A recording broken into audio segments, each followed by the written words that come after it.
Bom, então hoje nós vamos continuar, né, o estudo das nossas redes de distribuição de água, tá? E a gente vai analisar hoje o estilo, né, o tipo de redes que a gente chama de redes malhadas, tá? Utilizando o método de Hard-Cross. O método de Hard-Cross, como o nome mesmo já diz, ele é hard, né? E ele é um método iterativo, que não é um método difícil, mas ele exige aí uma certa análise preliminar, né, antes da gente fazer uso do método propriamente em si. E depois que ele é aplicado, a gente tem que saber manipular os dados que ele nos imprime. Então vamos aqui primeiro estudar um pouco sobre as características das redes malhadas, e aí depois a gente já entra direto no método para fazer o nosso exemplo, tá certo? Então assim, a rede malhada, né, esse tipo de rede ele é aplicado porque nem sempre a gente consegue ter um problema de distribuição de vazão de uma forma simples. Na aula passada, a gente viu um exemplo de uma rede ramificada, né, onde a gente tinha um reservatório, e aí algumas tubulações que saíam aí através da tubulação principal e outras ramificadas, e essa rede fazia o abastecimento de toda a localização lá, toda a localidade. Entretanto, na vida real, a gente não consegue fazer um abastecimento de um sistema mais complexo através de uma rede ramificada, porque a gente tem vários pontos de distribuição que não seria possível, né, abastecer com uma rede que siga apenas um sentido de escoamento. A gente viu que na rede ramificada, né, a água ela sai do reservatório e chega até o último ponto. Na rede malhada, não. A gente vai ter vários caminhos para que o mesmo ponto, para que o mesmo nó, ele seja abastecido por água, tá? Então, esse problema de determinar as vazões e as cotas piezométricas em uma rede malhada, ele vai consistir basicamente em uma série de equações que tem que ser resolvidas simultaneamente e tem que satisfazer ainda, né, equações básicas para o equilíbrio. E essas equações básicas para o equilíbrio do nó, elas são duas, tá? Então, a gente vai ver aqui quais são as duas equações, as duas condições básicas para que se mantenha o equilíbrio do sistema em uma rede. A primeira delas é que a soma algébrica das vazões em cada nó da rede tem que ser igual a zero.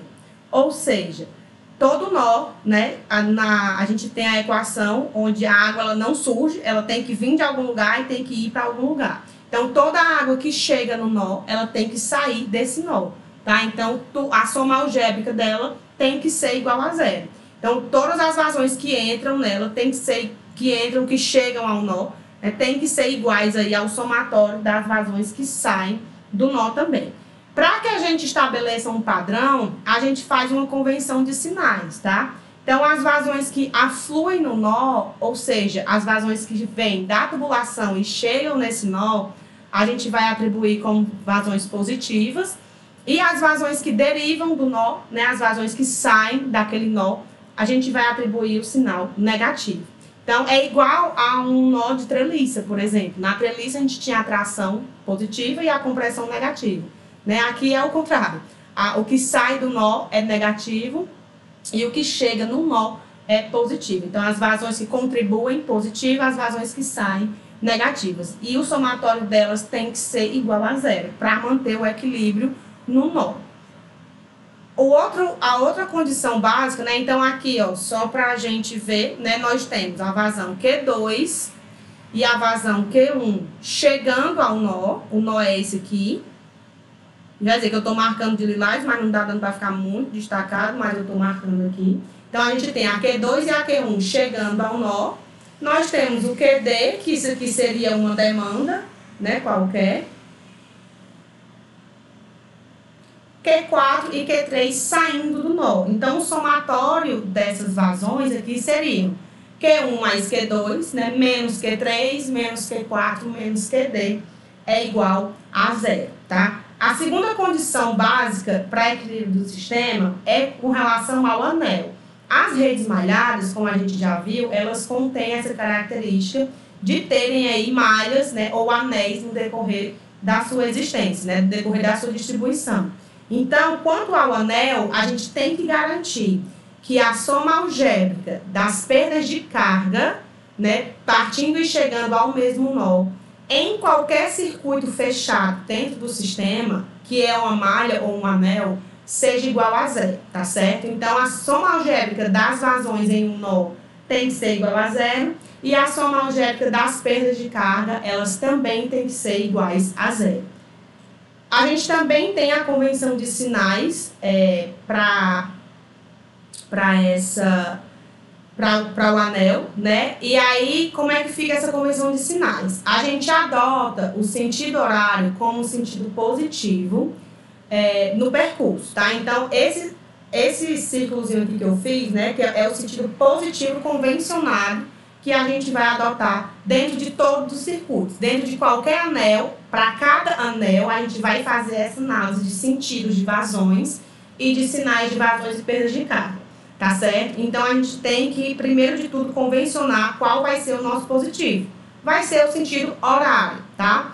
Então, no sentido horário, depois que a gente estabelece esse sentido, as vazões que estiverem a favor vão ser positivas e as vazões que estiverem contra vão ser negativas. Então, aqui eu coloquei o sentido de convenção, né, como o sentido horário. E aí nós temos a vazão Q1 e a vazão Q2 no sentido favorável, né? Elas estão aqui, ó, tanto a vazão Q1 quanto a Q2 estão favoráveis ao escoamento. E a vazão Q3 e a vazão Q4 estão no sentido aqui desfavorável, tá? Então, se a gente tem vazão positiva, a perda de carga é positiva. Se a gente tem vazão negativa, a perda de carga no trecho também vai ser negativa. E aí a gente faz o nosso somatório, né? A perda de carga no anel, ela vai ter que ser a perda de carga em cada um dos trechos. No trecho 1, no trecho 2, no trecho 3 e no trecho 4. Então, a 1 e a 2 vão ser positivas, porque as vazões são positivas. A 3 e a 4 vão ser negativas, porque as vazões são negativas. Então, o somatório dessas perdas de carga também tem que ser iguais a zero, tá? Alguma dúvida até aqui? Tudo bem? Tudo. Então, Paulo, quer dizer que... Volta lá, por favor. Aqui? Ah, demora, tem um delay. Tá bom. O Q1 tem que ser igual ao Q2, né? Não, o Q1 ele é positivo e o Q2 também. Os valores a gente vai ver como calculou depois. Por enquanto a gente está só juntando sentidos aqui, tá? Porque o que é que a gente tem? Se a gente olhar para esse anel, a gente tem aqui o ponto A recebendo, é como se eu tivesse um reservatório bem aqui. E aí o ponto A recebe essa vazão, né? E ele vai distribuir. Uma parte vem para cá, outra parte vem para cá. Quando chega aqui no ponto B, a vazão Q1... eu tenho essa saída aqui, ó, de QB, vai para algum lugar, pode ser outra tubulação, pode ser outra rede, né? E aí vem uma parte para QB e continua uma parte aqui em Q2. Da parte daqui que chega em QA, vem uma parte para cá e outra para cá, ó. Então, vem o Q3. Quando chega no ponto D, eu tenho mais uma demanda. Então, a vazão que continua aqui, o Q4, já não é mais igual ao Q3, porque eu tive essa demanda. E aí as duas se encontram aqui para formar o QC, entendeu? Então a gente tem que entender esse funcionamento, que é como uma malha completa, não é mais cada tubulação sozinho, certo? Pronto, agora entendi. Obrigada. Por nada. Então, assim, continuando aqui falando um pouco sobre essas condições básicas, né? No cálculo da perda de carga em cada trecho, a gente vai utilizar uma equação de resistência, que ela é no formato ΔH, é K vezes Q elevado a N. O que é isso aqui? São as equações de perda de carga que a gente tem. Se a gente tiver a perda de carga universal, a gente tem FL, que é ao quadrado,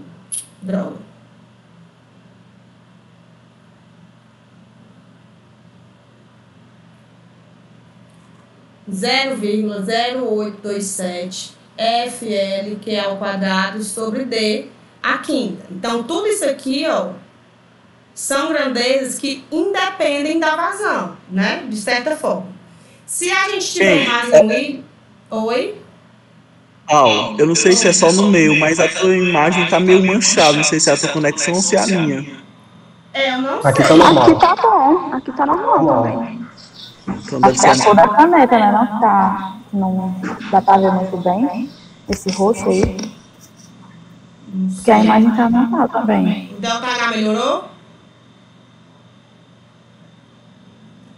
Por Hazen-Williams, porque aí agora vai ficar claro aqui. Por Hazen-Williams, né, que é J vezes L, a gente vai ter 10,65 vezes a vazão elevado vezes o L, vezes o L, vezes a vazão elevada a 1,85, dividido por C elevado a 1,85, vezes D elevado a 4,87. Então, essa galera aqui, ó, elas também são independentes da vazão. Então, eu tenho K vezes Q elevado a 1,85 e aqui eu tenho um K vezes Q ao quadrado. Então, por qualquer uma das equações que a gente utiliza, a gente vai ter uma perda de carga nesse formato aqui. ΔH é K vezes Q elevado a N, tá?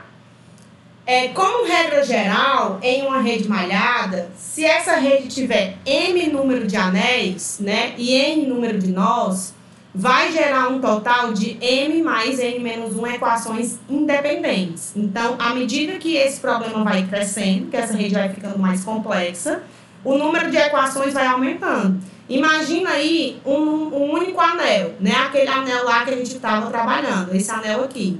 Então, o nosso M, nosso número de anéis, vai ser 1. E a gente tem 1, 2, 3, 4 nós. 4 menos 1, 3. Então, a gente tem aqui 4 equações. Então, para resolver um único anel, a gente já tem um sistema de 4 equações. E aí, à medida que a gente vai crescendo nessa rede, tipo, eu posso colocar mais um anel aqui e colocar, tipo, um terceiro anel aqui. Aí a gente teria 3 anéis mais 1, 2, 3, 4, 5, 6, 7 menos 1, 6. A gente já teria aqui um problema com 9 equações. E aí esse problema ele vai só se prolongando, né? Só ganhando mais proporção. Então, resolver isso no braço dá muito trabalho, tá? É muito complicado. Portanto, a gente vai utilizar um método numérico para resolver esse problema, tá? Que é o nosso método de Hardy-Cross. Então, para problemas de rede malhada, a gente não vai calcular isso manualmente. Nós vamos fazer uso de uma linguagem de iteração, né? Que é o método de Hardy-Cross. E aí, vamos entender como é que esse método vai funcionar, tá? O método de Hardy-Cross, ele tem muitas vantagens. Na verdade, ele é um método bem vantajoso. Então, ele possibilita o desenvolvimento manual dos cálculos em sistemas simples. Então, sistemas com um único anel, 1, 2, até 3 anéis, a gente consegue fazer manualmente, apesar de que dá um pouco de trabalho, mas é trabalho braçal, é trabalho de fazer muita conta. Não é complexidade do método, tá? O método de Hardy-Cross é como se fosse o método dos deslocamentos de análise 2, né? Ou o método das forças, os métodos são bem similares. Então, é como se fosse o método das forças. A gente vai sintetizar, a gente vai simplificar passos para um problema complexo. Então, a gente vai fazer uma série de simplificações, né? O nosso método das forças aqui do saneamento. Então, ele possui um significado físico e isso facilita muito a análise dos resultados intermediários.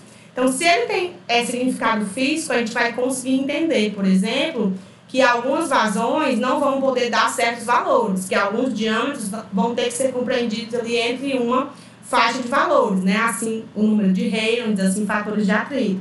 Então, a gente consegue encontrar erros intermediários ali por conhecer o significado de cada elemento daquele. Então, por isso que eu digo que ele é o método das forças do saneamento, porque a gente precisa ter um pouco do conhecimento físico da parada para poder aplicar o método e sair com o resultado correto, tá? Então, ele é aplicado aos condutos principais, então a gente vai aplicar somente aos anéis, tá? Da rede malhada, e a gente vai partir de alguns pressupostos do projeto e do traçado na rede, tá? A gente tem que fazer algumas considerações. E que considerações são essas?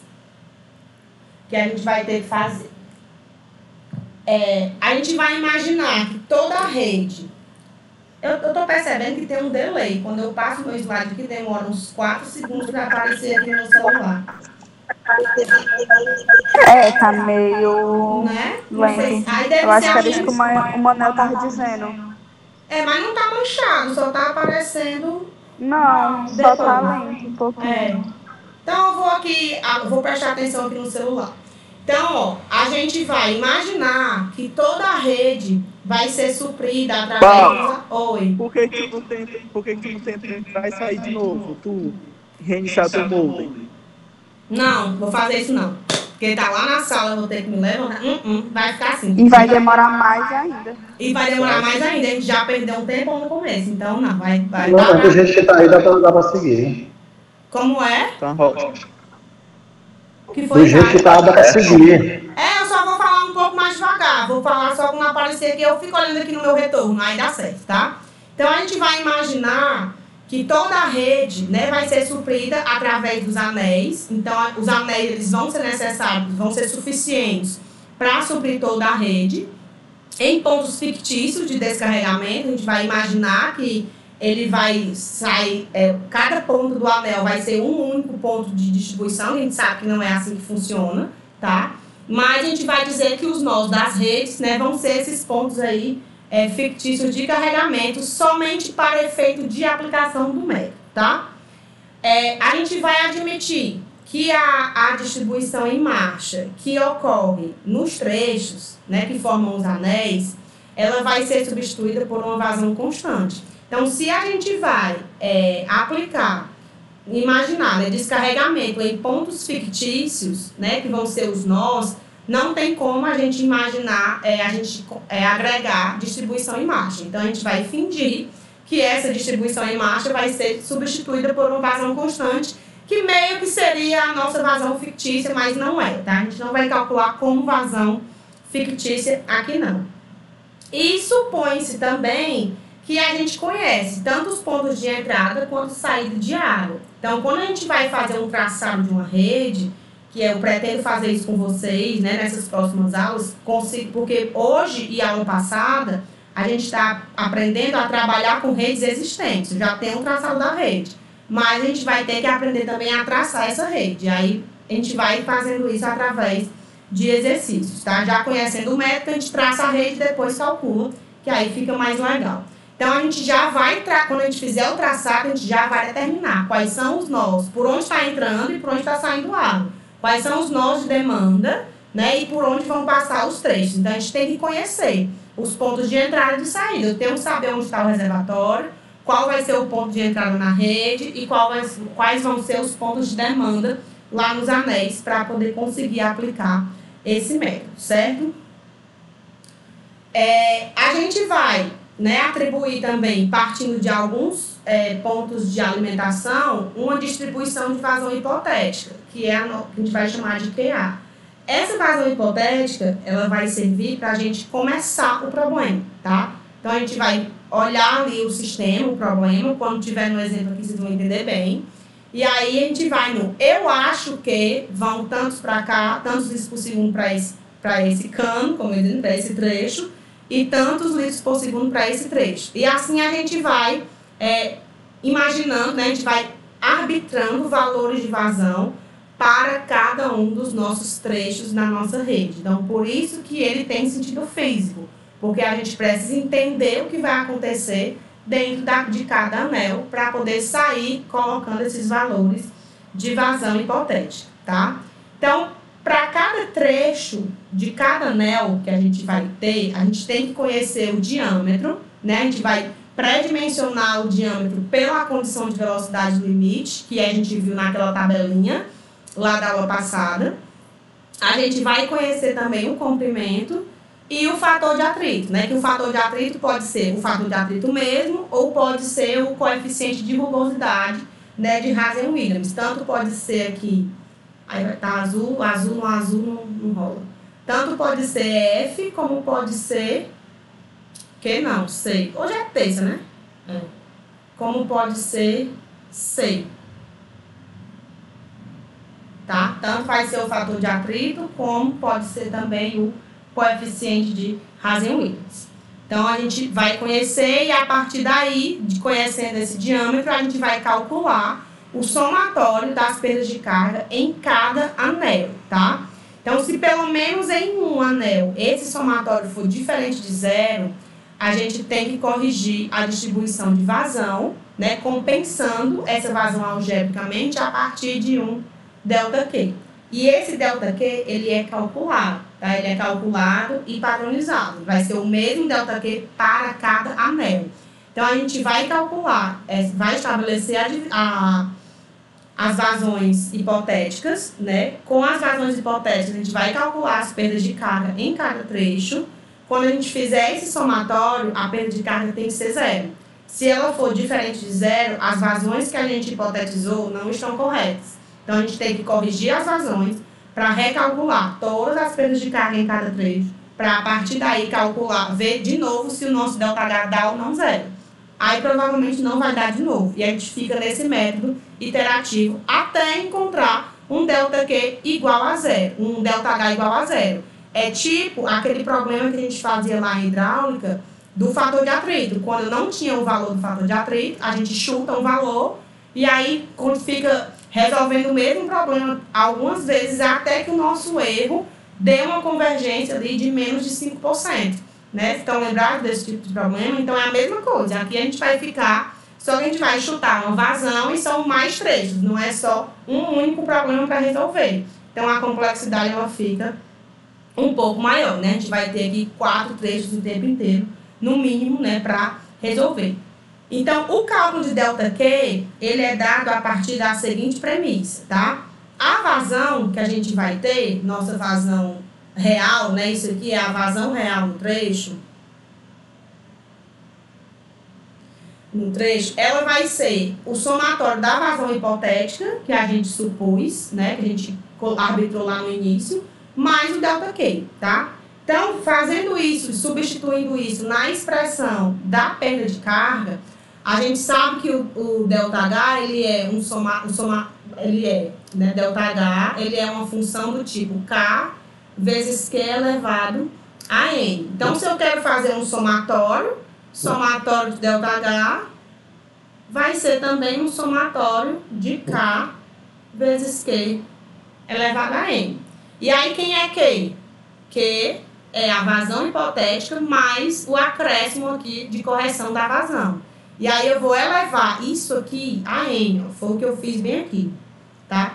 Elevei a N e esse somatório, ele obrigatoriamente tem que ser igual a zero. Então, eu tenho essa expressão aqui, somatório de K vezes, né? A vazão hipotética mais o ΔQ, né, elevado a N. Então, isso aqui, se a gente expandir como um binômio de Newton, isso aqui é um binômio de Newton, tá? Mas eu não vou fazer esse cálculo, não. Vou só mostrar aqui para vocês. Binômio de Newton. Eu não sei nem onde é que vocês veem isso. Se é no cálculo, se é no cálculo numérico. Acho que é no cálculo numérico. Né? Então, isso aqui é um binômio de Newton. Se a gente fizer essa expansão e igualar a zero, aqui é resolvendo o binômio, tá? Não vamos entrar nesse demérito. A gente vai encontrar uma fórmula para calcular esse ΔQ, tá? Então, o nosso ΔQ, ele vai ser igual a menos o somatório do HA, né, dividido pelo somatório do HA dividido pelo QA. Então, isso aqui é a nossa perda de carga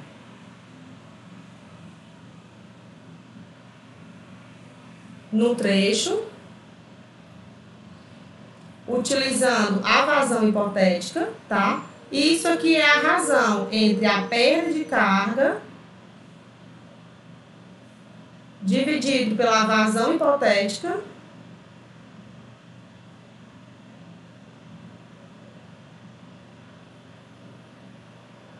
em cada trecho.